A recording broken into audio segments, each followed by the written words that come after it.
Hey everyone, welcome back to the channel. Getting lots of stuff done. I picked up a spare tire for my truck the other day.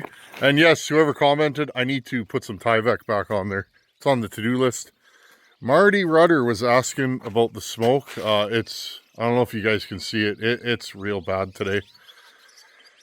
And could be worse though, right? We could be close to the fires. We're just dealing with the smoke from the fires. Anyhow, friends, today's video, let's go back to the workbench. 2101 XP, we're going to fire it today. I haven't started it. You guys know every time I build a saw, I usually start it first time on video. I like you guys to experience that so that if you're building saws, you can see what I go through. I found some NOS fine thread AV mounts. I only needed one. I only used one. Those things are like gold, and I don't have many left. What else did I do to the saw? New fuel filter, fuel line. I reused the carb gaskets, which is something I don't normally do, but I didn't have one. And the gasket that came off there was in perfect shape, so I thought, I'll give her a run. We'll see. New spark plug. I rewired the kill switch wire. It kind of works sometimes. Rebuilt the carburetor. Nothing exciting to see there. Typical Tillotson. I've rebuilt a ton of them on the channel. It's a little dirty in there and a little crispy. The saw did run, so we knew that was good. Let's go back to the bench. I've put the handle on, cylinders on, recoil. Everything's good to go. Let's go back to the bench. Okay, we're back at the bench. The messy bench. I stamped my name on there. It went really well until the last three letters, but oh well. Somebody in a million years will end up with this saw and they'll be like, what's a Tin Man? Oh, well, that's weird. Anyhow, what are we going to do? Let's put a Dan from Missouri pipe. Dan made me a whole whack of pipes, gave them to me in Ohio, and we're going to run this one. Danny boy, your pipes work. Bucket and I were talking about it the other day. Your pipes work well, buddy. Really well. And you're saving me a ton of time, so I really appreciate you. Dan gave me like 24 pipes when we were in Ohio, and last year. Dan comes to Ohio every year, and yeah, so I tried a couple, and then I kind of put them on the shelf and got on other things, and I've been using them again, and they work well, really well. I've been super impressed with them. So we're going to put this. Now, this is not a 2100 pipe. This is a 576 XP pipe. He made me two of them, so I'm going to put one on my 576 and one on this saw. But actually, I was thinking, I have a 298 XP on the shelf, and I might actually put it on that saw because I have a feeling it's going to work good. Just got to grab me an Allen key because I don't think I have the right one here. There we go. Really excited to leave for bucket stock. We got a week and a little bit. A lot of prep. My mom is such a saint. She's been getting things ready. Couldn't do it without her. Thank you, Mom. You're an amazing person, and my mom is such a hard worker. Okay, we're going to put this down there. This on there. There you go. Hey, guys. I've already primed this thing, so I dumped a little fuel down the mouth. And we're pretty much ready to fire it. The wire is not in the best of shape on this thing. Can't replace it on these, so I left that. This is one of the harder carbs I've put on recently. The choke has to go on at the same time, and there's a bracket here, and the elbow. It's a little tricky. It's not the worst I've put on, but I was surprised. Okay, I'm just going to see where these screws are. This was at 1 turn. I'm going to go 1 1/4 on the low. And we're at about 1 1/4, half, 1 1/4. I'm just going to double check. Half, 1 1/4. Needle and everything is set up to stock specs, meaning I didn't adjust the metering lever up. I had a fella, I can't remember his name, I apologize. Just too many things on the go lately. It's good. It's good to be busy. I don't know. I like to be busy.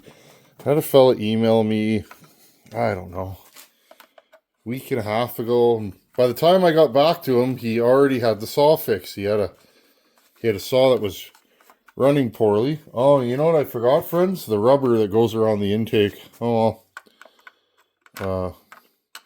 We'll make a note of that. We'll put that on after buck and stock, because I don't think I'll have time to take this carburetor off now.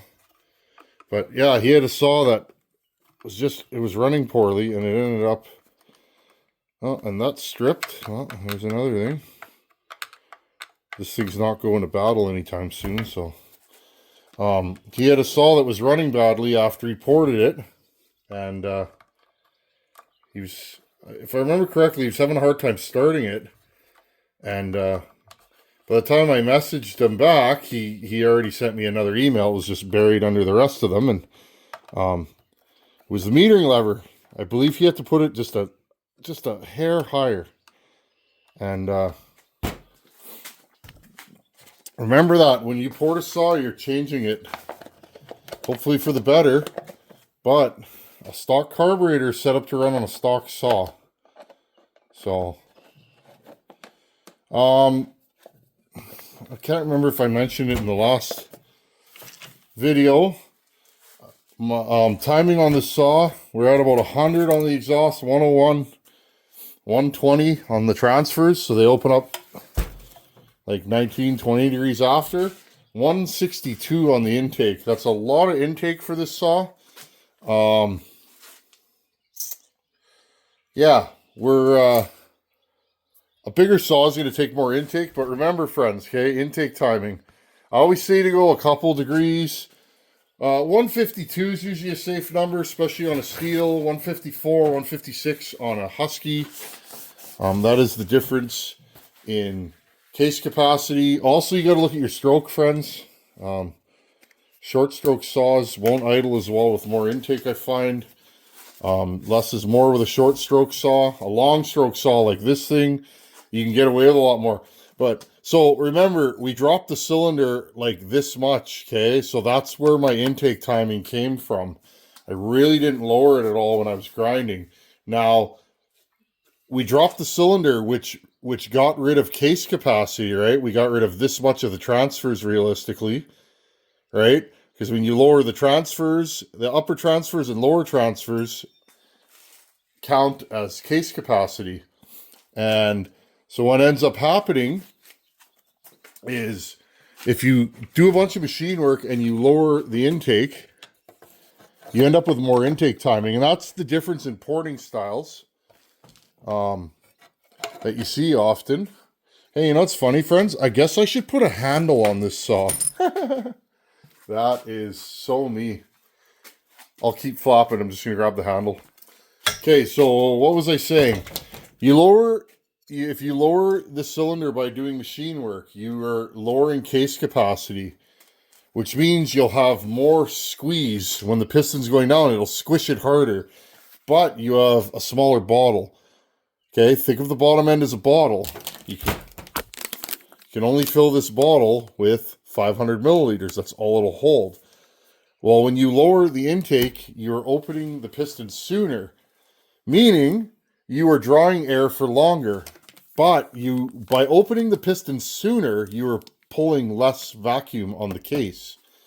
Okay? So it all is relative. There are no quick and easy rules. But if you open the intake too soon, you could over intake the saw, meaning you pull too much fuel and air, and then when it goes to close, you spit back and you have a saw that won't idle. Hopefully that's not what we have here. If you open it too soon, you might not draw enough intake vacuum and you don't have enough fuel and air going into the bottom end. You could have a lazy saw. I find over intake saws, they don't idle very well and they don't start as well. A properly intake saw will start like crisply every time, and we'll just sit there and idle. But remember, friends, I added a ton of case capacity by making those transfers really wide on the bottom. I also raised my upper transfers a bit. So one way to mitigate case vacuum if you're over intaked is by raising the transfers. So you guys will see there's two styles of porting. There's the way I do it, and there's the way other guys do it where they do a lot of machine work. I'm not here to tell you which way works for you. When you do a lot of machine work, you end up with a lot of intake timing, but those guys usually raise their upper transfers a bunch. On the way down, they open sooner. On the way up, they close later. You're not pulling vacuum on the case till the upper transfers are closed, okay? But you're releasing that air sooner. If your transfers are here and you move them up to there, well, you're releasing that air sooner. So sometimes it's hard to pick numbers. You can't really blend the two styles and use the same numbers because they don't jive, friends, is what I'm trying to say. So just be aware if another porter gives you numbers and you're trying to blend the two systems. There's a couple of other little pieces in here. I'm not sure what they do, but anyways. If you're trying to blend two styles, remember, oh, this is from the chain brake, which I took off because it was busted. What I'm saying, friends, is if you're blending two styles, probably don't, because often you'll end up with a saw that doesn't run properly. That's if you really get into a saw and you really start changing numbers, that's when you can run into problems with port work. Otherwise, it'll just get better and better usually. And you'll find recipes that you like, and use whatever you like for your saws, your wood, your sharpening style. Don't let anybody tell you what you should or shouldn't do, because that's rubbish. I think. If your saws run good and you like them and they work for you, how is that a failure? I'm just gonna grab, since our toolbox is literally right next to us. All I'm saying, friends, is just be careful when you're getting numbers from people. Make sure those numbers jive with what you're doing. If you're doing a lot of machine work, you're probably going to see a lot more intake timing than I am. You have to ask yourself, why is that? And how is it affected by, I'm just going to zoom you guys out here just a little bit. How is that affected by what I'm doing? There's a space here. This is a nice saw. This saw was graciously donated to the channel. Again, you guys are so good to me over the years. I can't thank you guys enough. Couldn't do this without my subscribers, and I know some people say that, but I really mean it. I'm one guy, and I don't live in a logging area, so saws like this just do not exist where I live. I probably have more 2100 saws than anybody else in this area. I know a guy that has one 298. That's it. That's the only one I've ever heard of, seen. And I gotta get me another socket. I'll just grab one right here because I have them out. So really appreciate you guys. This world is a giant place, but I feel like we all live close together because, well, I can have things like this on my channel even though I normally wouldn't be able to. This I expected to give me trouble, and it probably is going to. This bar is bent slightly.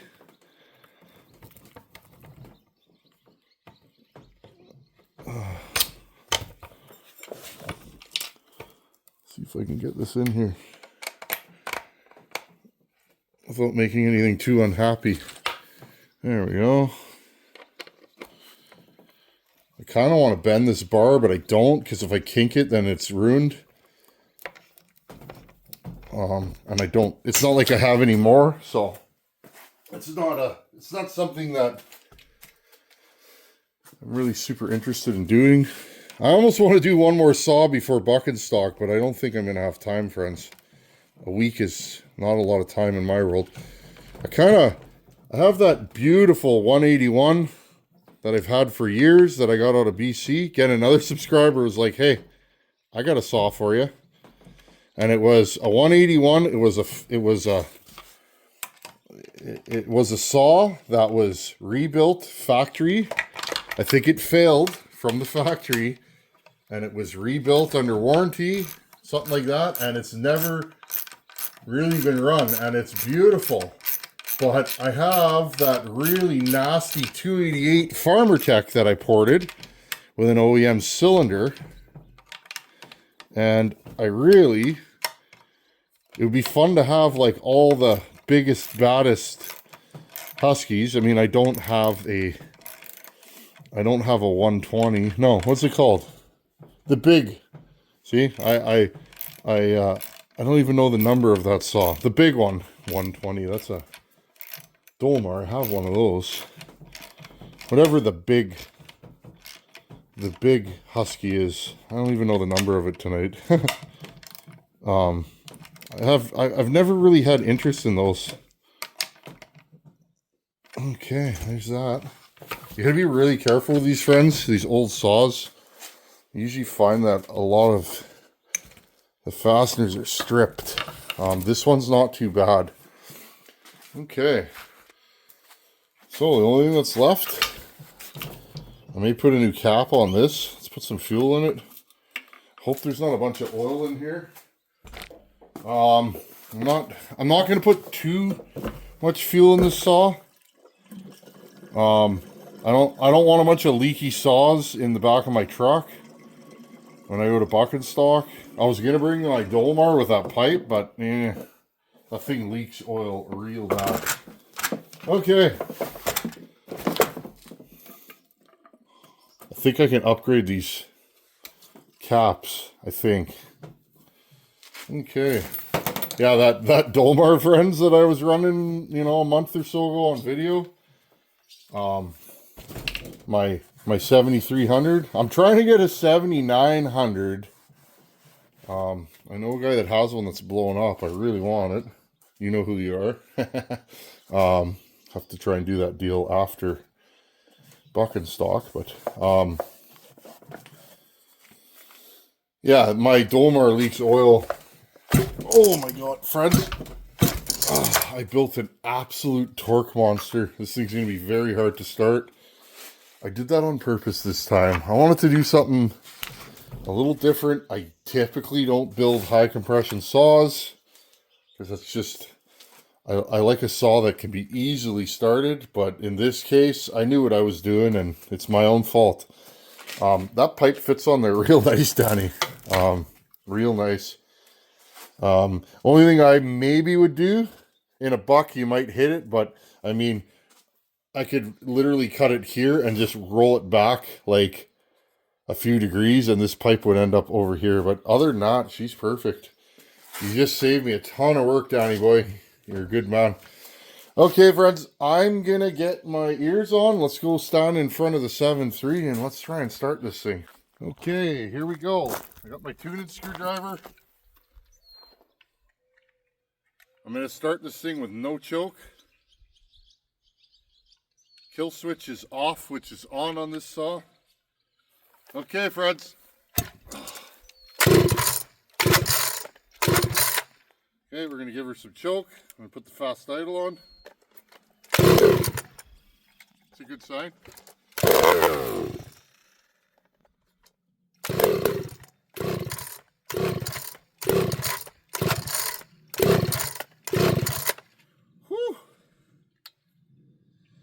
Give her a little more choke.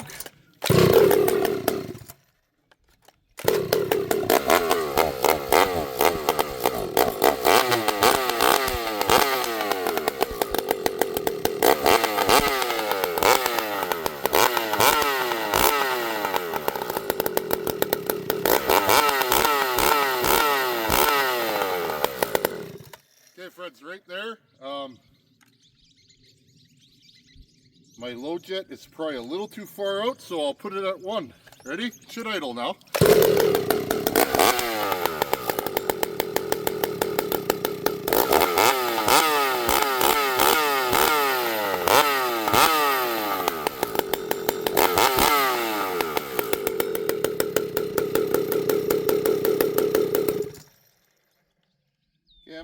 thing just a little more idle screw.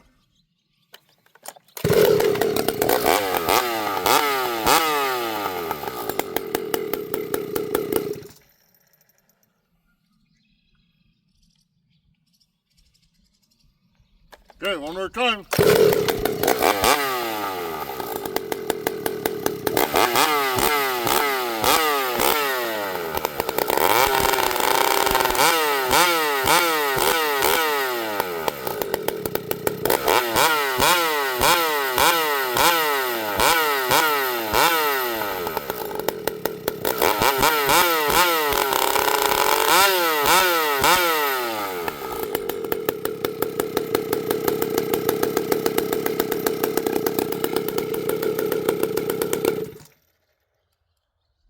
She definitely needs a little tuning, friends. I'm not surprised.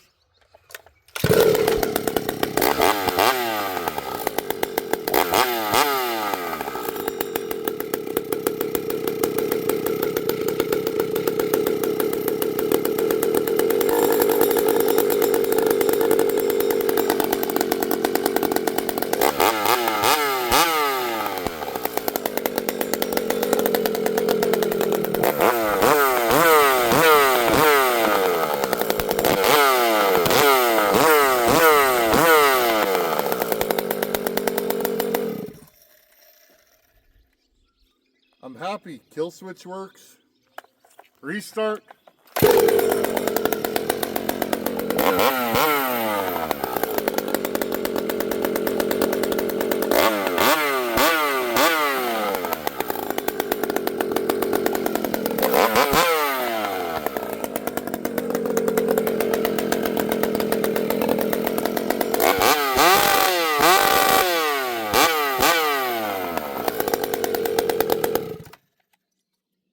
Okay, friends, there you go. 2101 XP. Why am I shouting? Because I have hearing protection on. I'm going to put some Tin Man decals on this. If you guys are coming to Buck and Stock, I'll bring the saw there. I'll try and put it in the wood before we leave, but I like to party, so.